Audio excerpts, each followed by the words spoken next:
Selamat pagi, Assalamualaikum warahmatullahi wabarakatuh. Salam sejahtera untuk kita semua. Om Swastiastu, Namo Buddhaya, Salam Kebajikan. Selamat datang di kelas saya. Semoga kalian dalam keadaan sehat. Hari ini sebelum kita memulai kelas, marilah kita berdoa menurut agama dan kepercayaan masing-masing. Untuk itu berdoa dipersilahkan.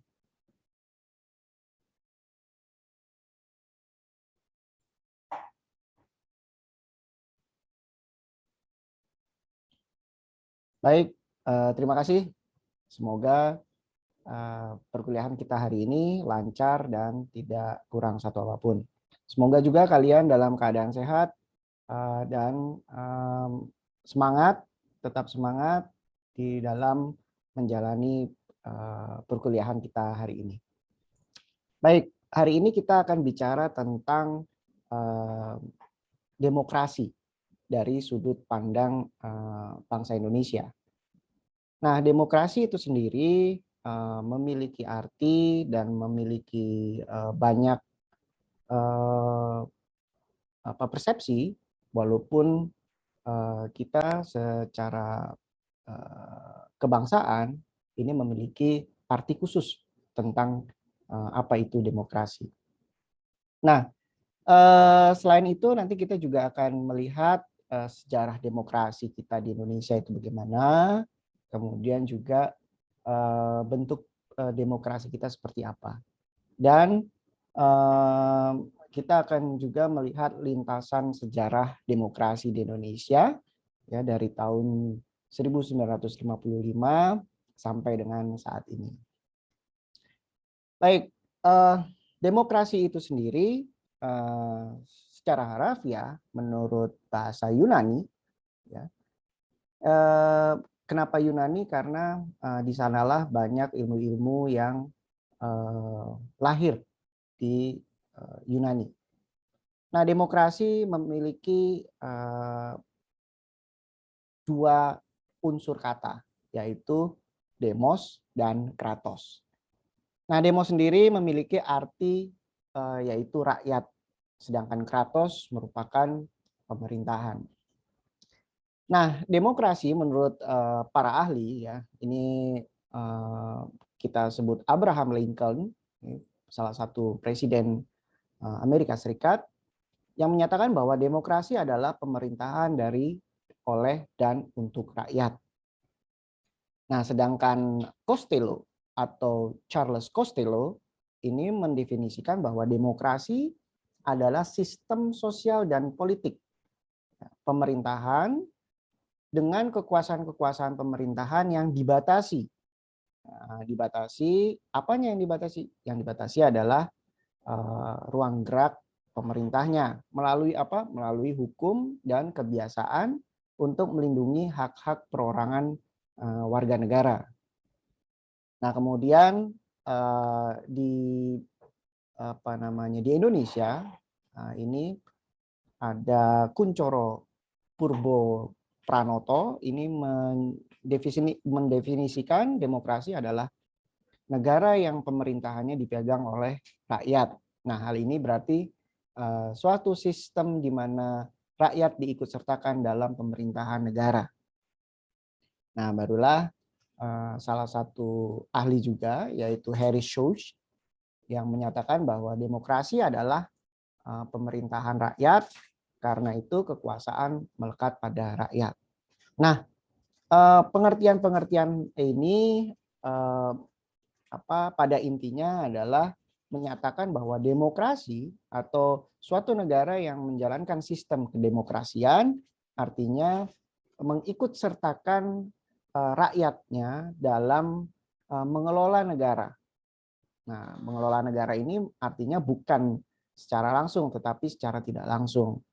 Bisa melalui keterwakilan ataupun menjadi eksekutif di pemerintahan. Baik, sejarah demokrasi ini adalah warisan dari Yunani, di mana demokrasi merupakan konsep pemerintahan yang bermula dari konsep yang dijalankan di Polis Athena. Ya, ada kota Polis Athena, yaitu pada masa Yunani kuno. Ini sekitar abad ke-5. Nah, Polis ini merupakan negara atau kota pada waktu itu yang memiliki otonomi khusus, ya, dan merupakan ciri khas peradaban Yunani kuno dan kerap dianggap sebagai pusat keilmuan. Jadi isinya kota Polis atau negara Polis pada waktu itu, ini isinya orang-orang pintar lah, ceritanya gitu. Ya. Nah, di mana ilmu-ilmu mulai bermunculan di kota itu. Nah, banyak para tokoh-tokoh ilmuwan yang berasal dari Yunani ya. Nah, nanti kalian bisa searching siapa saja ya, termasuk ada Aristoteles, ya, Socrates dan lainnya. Nah, demokrasi kalau tadi kita lihat awalnya ini warisan dari Yunani, ini berkembang di Eropa. Nah, berkembangnya demokrasi di Eropa ini pada abad ke-19. Nah, demokrasi merambah sebagian besar koloni Eropa melalui adanya gagasan mengenai demokrasi yang berwujud konkret sebagai program dan sistem politik. Jadi negara-negara di Eropa pada waktu itu menerapkan demokrasi ini bukan hanya berdemokrasi bebas berpendapat dan bebas mengeluarkan suatu ide-ide atau gagasan-gagasan yang konkret, baik itu sebagai ide-ide gagasan pribadi maupun sebagai program pemerintahan dan di dalam sistem perpolitikan. Nah, demokrasi pada tahap ini bersifat politis, ya, berdasarkan asas-asas kemerdekaan individu atau juga equal rights. Nah, dan hak pilih untuk semua warga negara ini lebih dikenal dengan istilah universal suffrage. Nah, ini merupakan sejarah awal dari demokrasi. Nah, kalau di Indonesia bagaimana? Nah, nanti kita lihat seperti apa di Indonesia. Baik, kita akan melihat demokrasi di Indonesia dalam lintasan sejarah bangsa. Ya, saya akan sedikit mengulas dari tayangan yang berikut ini tentang demokrasi di dalam lintasan sejarah bangsa.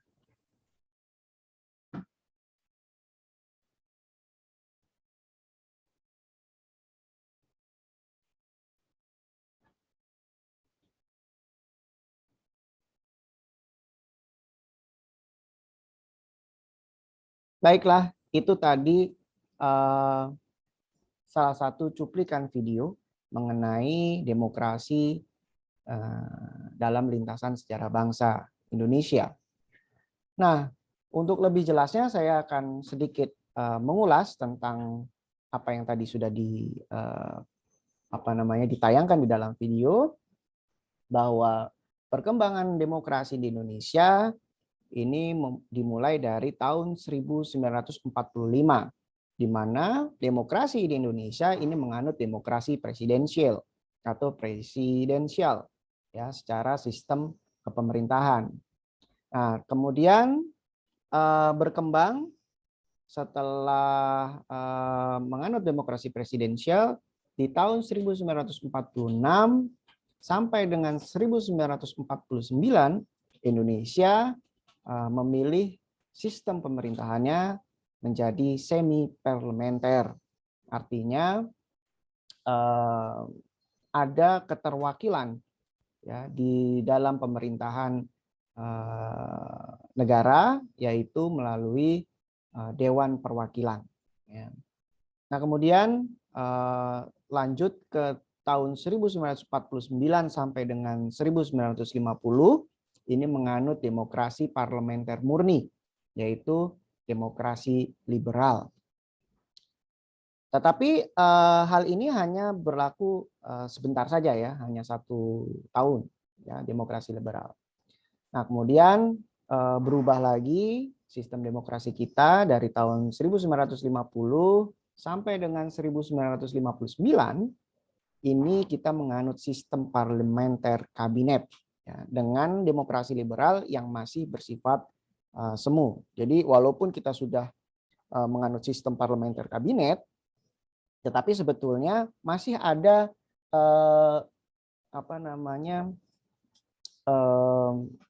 demokrasi yang parlementer, ya, yang liberal, demokrasi liberal yang masih membayang-bayangi beberapa kabinet yang ada di dalam pemerintahan pada waktu mengambil suatu kebijakan. Nah, setelah itu barulah berkembang di tahun 1959 hingga 1966. Ini kita tahu bahwa ini masa-masa akhir pemerintahan presiden pertama yaitu Soekarno. Ini diterapkan demokrasi terpimpin. Ya, artinya demokrasi walaupun bebas tetapi terpimpin. Dalam artian kembali ke sistem demokrasi presidensial. Barulah di tahun 1966 sampai dengan 1998 kita menganut demokrasi Pancasila. Nah, kalau kita tahu bahwa ini adalah masa kekuasaan Presiden Soeharto ya, ketika pada waktu itu menggantikan Soekarno pada tahun 66 hingga akhirnya di tahun 1998 Presiden Soeharto mundur karena ada tekanan-tekanan politis dari elit maupun dari rakyat. Tetapi Soeharto menerapkan demokrasi Pancasila, artinya di mana demokrasi diruhkan atau dijiwai oleh Pancasila, yang sebelumnya demokrasi Indonesia belum dijiwai oleh Pancasila. Nah, Presiden Soeharto berhasil menerapkan demokrasi Indonesia ini berdasarkan dasar negara yaitu Pancasila. Bahkan Pancasila menjadi pegangan hidup bangsa dan negara. Nah, barulah setelah Presiden Soeharto lengser pada tahun 1998 di era reformasi hingga sekarang ini demokrasi yang dikembangkan pada masa ini adalah demokrasi yang berdasarkan Pancasila dan Undang-Undang Dasar Negara Republik Indonesia tahun 1945. Artinya demokrasinya lebih lebih demokratis ya. Lebih demokratis karena berdasarkan tidak hanya Pancasila tetapi juga berdasarkan konstitusi kita. Gitu ya.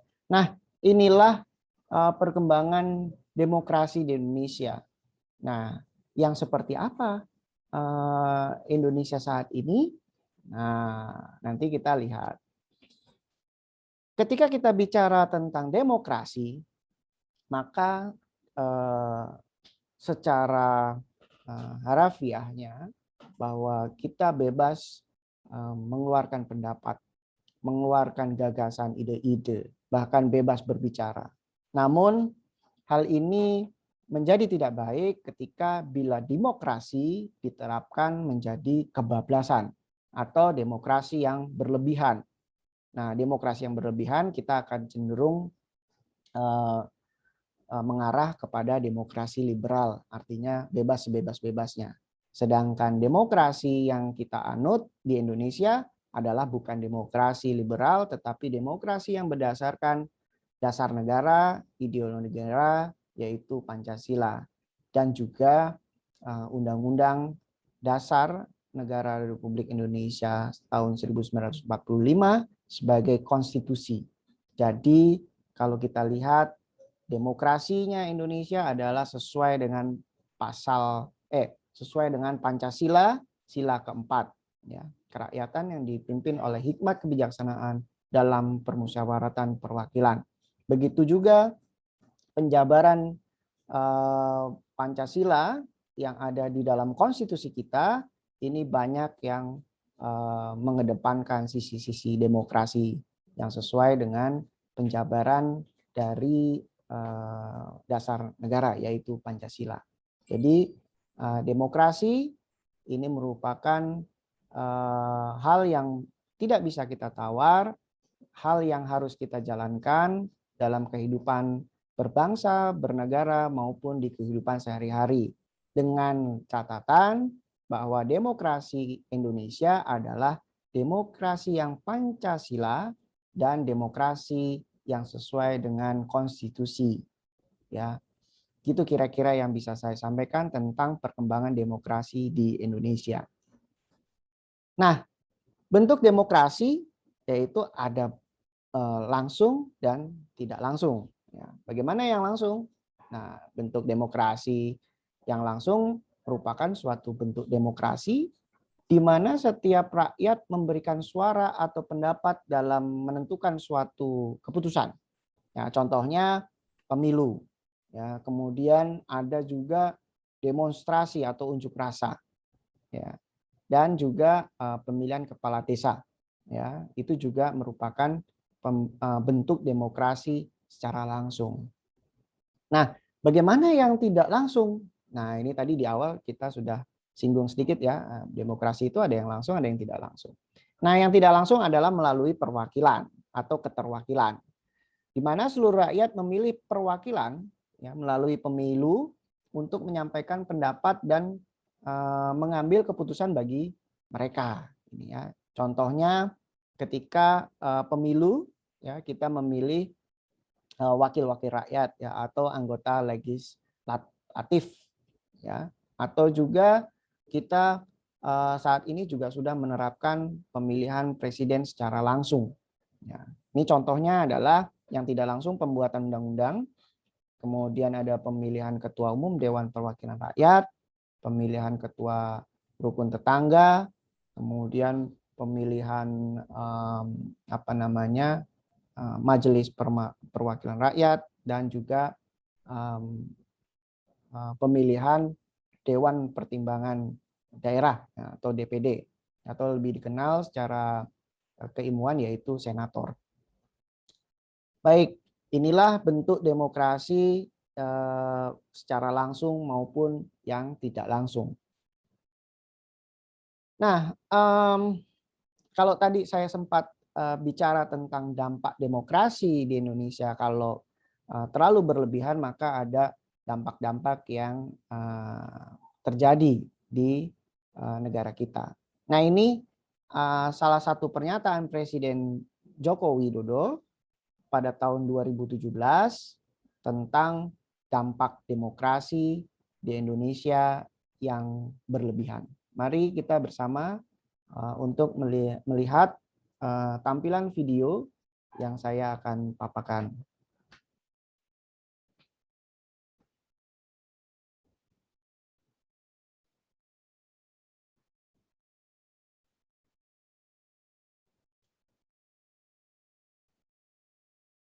Baik, itulah video tentang Presiden Jokowi ya, ketika ada di acara pengukuhan di Sentul, di daerah Sentul, yaitu dengan mengemukakan bahwa demokrasi yang kebablasan akan berdampak terhadap kehancuran bangsa, gitu ya, tidak sesuai dengan nilai-nilai Pancasila dan Undang-Undang Dasar Negara Republik Indonesia tahun 1945. Nah, itu saja yang bisa saya sampaikan di perkuliahan kali ini. Mungkin bila ada pertanyaan maupun ada yang ingin didiskusikan, silakan bisa mengirimkan email ataupun komen di layanan data yang sudah disiapkan, baik itu di Google Classroom maupun di LMS. Sekian, terima kasih. Selamat pagi. Wassalamualaikum warahmatullahi wabarakatuh. Salam sejahtera. Om Santi Santi. Namo Buddhaya. Salam kebajikan.